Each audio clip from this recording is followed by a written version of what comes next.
ప్రియమైన దేవుని పిల్లారా, మరి ఈ ఛానల్ సబ్స్క్రైబ్ చేయని యెడల సబ్స్క్రైబ్ చేసుకోండి. మరి ఈరోజు మన టాపిక్ పాపాన్ని మనం ఎలా జయించాలి. కనుక చాలామందికి పాపమును జయించడం చాలా కష్టంగా ఉంటుంది.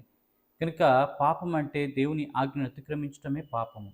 కానీ ఆ యొక్క అతిక్రమం అనేది చేయకుండా ఉండాలి అంటే ఏం చేయాలో మనం కొన్ని విషయాలు తెలుసుకుందాం. మొట్టమొదటిగా మరి మీరు చేసినటువంటి పాపాలన్నీ కూడా అతి దుఃఖముతో ప్రభు సన్నిధికి వెళ్ళి, ఆ శిలువలో రక్తము కార్చిన మన ప్రభువు మన కొరకు ఆయన పంచగాయములు పొంది ఉన్నారు గనక, మన పంచేంద్రియములను బట్టి మనం చేసినటువంటి ప్రతీదీ కూడా వేదనతో మరి దేవుని దగ్గర మరి కన్నీరు కార్చి మీరు ప్రార్థన చేస్తే పశ్చాత్తాపంతో దేవుడు మొట్టమొదటిగా మీ పాపాలు క్షమిస్తాడు.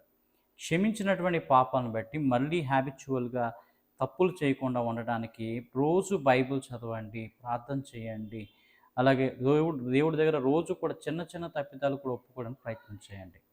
అలాగనే మీలోనికి పాపపు తలంపు వచ్చింది అనుకోండి, యేసు రక్తమే జయం, శిలువ రక్తమే జయం అని మీరు ఆ యొక్క మాట మరి కొన్ని సార్లుగా అది పోయేంత వరకు మీరు ఆ మాట అనగలిగితే, ఆ యొక్క తలంపు మీ దగ్గర నుంచి ఏమైపోతుంది?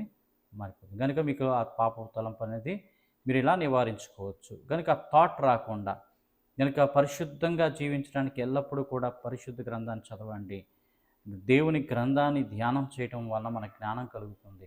జ్ఞానం ఉంటే అజ్ఞానం మనలోనికి రాదు, చీకటి మనలోనికి రాదు, పాపం మనలోనికి రాదు. అందుకని కీర్తనకారుడు అంటాడు, నేను ఏ పాపము చేయకున్నట్లు నా హృదయమందు నీ వాక్యమును ఉంచుకుని ఉన్నాను. యవ్వనులు దేని చేత తమ నడత శుద్ధిపరచుకుందరు?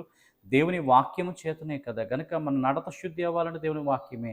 మనం ఏ పాపం చేయకుండా ఉండాలంటే 10 ఆజ్ఞలు మన హృదయంలో ఉండాలి. మన మనసులో దేవుని వాక్యం ఉండాలి. మన యొక్క ఆలోచనలో దేవుని వాక్యం ఉండాలి. మన క్రియల్లో, మన యొక్క ప్రవర్తన, మన యొక్క నడతలో దేవుని వాక్యము నిరంతరం ఉన్నప్పుడు మనం ఏ పాపం చేయడానికి అవకాశం అనేది ఉండదు. దేవుని భయము, దేవుని భక్తి, దైవ ప్రార్థన, దేవుని స్తుతించుట, సువార్తను ప్రకటించుట, ఎప్పుడూ కూడా దేవునిలో బిజీగా ఉంటే మళ్ళీ ఏ పాపపు తలంపు మనకు రాదు. ఒకవేళ నీవు కాస్త మరి నీ పనిని నువ్వు చేయకుండా ఒంటరిగా ఉంటూ లోకపు విషయాలు ఆలోచిస్తే, మొబైల్ చూస్తే కనుక ఈరోజు ఏదైతే నిన్ను పాపంలోనికి నడిపిస్తుందో వాటన్నిటినీ కూడా ఒక లిస్ట్ రాసుకుని వాటన్నిటిని ఇంటూ కొట్టండి. వాటి నుంచి మీరు దూరం అవడానికి ప్రయత్నం చేయండి.